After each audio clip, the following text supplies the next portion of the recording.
This is day 3 of vlogging every day in April, and today I thought I would introduce you to my little mascots. This is Penguin. He is the penguin who has a backpack on in my little logo for Penguins Wanderlust. My son gave him to me for Christmas a couple of years ago. He's a Folkmanis finger puppet. When I first went on my first trip, my daughter sent me a little good luck email, and at the end she included a copy of a picture of Finn from Adventure Time, and Finn is the human, and he wears a backpack. So when I was trying to decide a logo of a penguin, I ended up drawing penguin with a backpack like Finn the human from Adventure Time. This is Penny. She came with her hands clasped around a candy at the aquarium in Miami. So that's Penguin's girlfriend. So the two of them have been on many adventures. They have a few other little friends who sometimes show up in pictures, especially like in Instagram. Instagram actually has a lot of stuffed animal companions. There are frogs, there are quite a few different penguins, and they go for all over the world.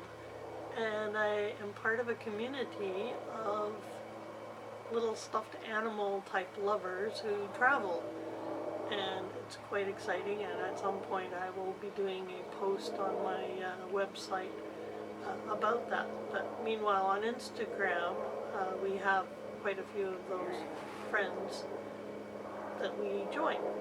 So the thing I thought I'd talk about today was Burning Man.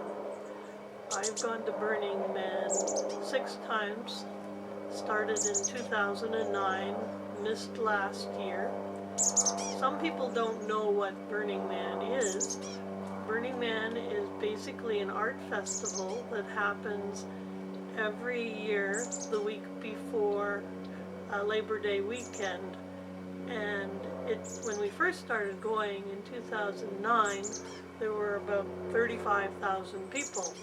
And you could still buy tickets at the Burner store in Reno, the Melting Pot Emporium on Virginia, and you could still buy tickets at the gate at Burning Man at Black Rock City in the Black Rock Desert in Nevada. But since about 2011, it's been getting sold out every year. So when you go to Burning Man, basically you have to bring everything that you want to have for the week. You have to bring them with you. So you have to have shelter. So for the 6 times that I've gone, I've always slept in a tent. And there's been no problem with that. Some people think you need to have an RV, but if you bring an RV, you're bringing a lot of extra problems along. So we just sleep in tents. I like pop-up tents because they go up real easy and real fast, but you have to know how to take them down, which is never so easy. So you sleep in a tent. You don't need an RV because you don't actually spend a lot of time sleeping at Burning Man. Like, you don't go there to sleep. So basically you might go to bed at 2 o'clock most nights, and then you get up around 9:30. Whenever it gets too hot to stay in the tent, basically, you can last a little bit longer by opening up the outside part and just having the mesh, because there usually isn't that much wind in the morning, so you can sleep a pretty good amount. And one day each Burning Man, we usually stay up till like 4 o'clock in the morning, but you want to make sure that that's not the day before you leave. The day before you leave, you really should be in bed by 2 o'clock again, so that you actually can make it safely out of that area, because you end up, Exodus takes a very long time, so you don't want to be tired. There are people who fall asleep, but it's never good to fall asleep when you're driving. at Burning Man, there are all sorts of things that anyone can do. There are all sorts of workshops. You can learn how to do many different things. We tend to do different things each year. My first year, I was a lamplighter, and they're the people who go around in the long white gowns with kind of flames painted on the bottom, fancy gowns, and they go along the streets of the city and they put up lanterns on the lamp posts, and they do that every evening around dusk. And you can join them simply by showing up at the lamplighting temple near the Esplanade, and you can volunteer for that evening to go out, and it's a lot of fun and I recommend it. And second year I was there, I was a temple guardian. The temple is a large piece of architecture. The city, Black Rock City, is designed in a horseshoe shape. And at the center of the horseshoe up here is where the man is, the effigy that gets burnt on burn night or Saturday night. And then behind that is the temple. The temple gets burnt on Sunday night. We haven't been able to see the temple burn very often because when Labor Day ends, university usually starts on the Tuesday. So we usually have to leave Sunday afternoon in order to head north to get home for being places on Tuesday morning. The temple is sad art. You don't go there when you're high or when you're drunk. You have to be respectful of the place. A lot of people get married by the temple, and a lot of people go there with their Sharpies, and you're allowed to write and leave messages on the temple, for people that have gone. And a lot of people will just sit there and contemplate life and meditate, but it's sad art. Usually the name of the architect that designs them his last name is Best, and he's done a lot of temples. The thing about when you go to a burn is to do what you want to do. And I met one couple where the wife had made the husband go and do a bunch of yoga workshops and what she wanted to do. And she didn't let him explore the city on his own to figure out what he wanted from his own personal burn. So the result of that was she took him to this place that she probably said, oh, it's the world's greatest place to go, it's a great place. And he didn't like it, and he didn't want to come back because he didn't get to do what he wanted to do, which would have been better. During the day, there are many things going on. My camp has life drawing, so we have a different model every half hour for groups of models, and we provide drawing equipment for people that come to our camp in the afternoon. So we have drawing from noon till 3 every day of the week. And if people want to try drawing, they don't have to have any experience. You just come, we'll give you some paper and some pencils and a chair, and you can sit, and it's good because you get out of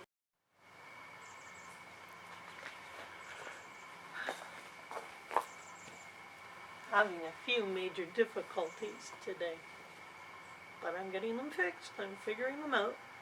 So for Burning Man, the important thing is to get out of this direct sun in the afternoon from like noon till like 4 o'clock or so. It's good to go in somewhere where you're not in the direct sun. The dust does give you a little bit of protection from the sun, and long sleeve, you don't really sweat all that much there because it's so dry. You don't really have enough humidity in yourself to sweat. But at Art Model Camp, we have a enclosure, a carport for the people, so they're not in the direct sun. The wind also tends to kick up in the afternoon, so it's good to get out of the wind as well. One thing I should mention is that before I went to Burning Man, like I went in 2009, which was a pretty dusty year, I had thought that you would only need to have your goggles and your face mask. I just thought you'd need them occasionally. But the truth of the matter is that you should never go anywhere without your survival gear, which includes your face mask or your goggles to protect your eyes, because the grit in your eyes can scratch them. You need some sort of mask or scarf over your nose and your mouth so that you're not breathing in the dust, because it's not good to breathe in. And you need to always have water with you, a lot of water, because you'll be far away and not have water. And the thing about Burning Man is you can't buy anything there except for ice at Arctica or coffee at Center Camp. Coffee, and they have a few other things like lemonade, but the lineups are incredibly long, and otherwise you don't need money at Burning Man. So the thing also for Burning Man is, so you need your shelter, you need to bring all your own food and your water for the entire week. So you need, I always pack the car starting with the most important thing, which I feel is like shelter. So you put in shelter, your tent, then you put in like your sleeping bag and your sleeping mat and your pillow, and then you can put in your costumes. And you need all your cooking gear. You need to have a cooler, and you need to have stuff to cook with, a little camp stove, propane or butane, they're both good, and some cooking dishes. We always wait until we get to Reno to buy our food and our water, because the water, but once you put in the food and the water, there's no more room left in the car. And when you get onto the, when you get to Burning Man, you set up your camp, and then you can go exploring. That's kind of the first thing you do, is after you've set up camp, you go off to see the man, depending on what time of day you get. You have to really watch it during the day. But in the evening, there's the lamplighters, and as the week goes through, there's burns. Pretty much every night there's something. And there's also concerts and shows. We went to a Doctor Who show that was really fun. And puppy's getting in trouble. Anyway, there's all sorts of things to do at Burning Man. If you have any questions that you want answered, just put them in the comments, and I can look at answering them. Okay. Bye.